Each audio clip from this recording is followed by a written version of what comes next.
Welcome to Chillin' 101. We hope this video helps. Start by opening the web page where the navigation bar appears. Use DevTools with Ctrl plus Shift plus I or CMD plus Option plus I to inspect the interface. Focus on the nav element and expand child nodes to find the human icon element. Look for keywords like user, avatar, profile, person, or account in classes and IDs.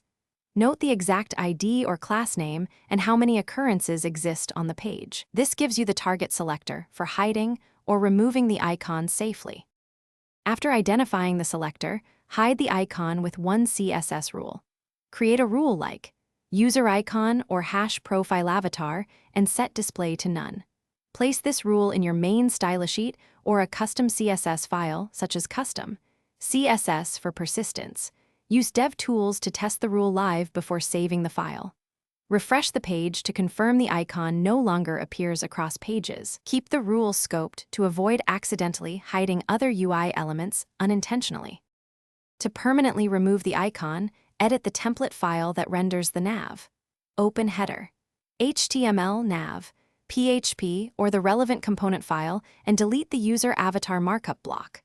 Run the application and test keyboard navigation and screen reader announcements for accessibility.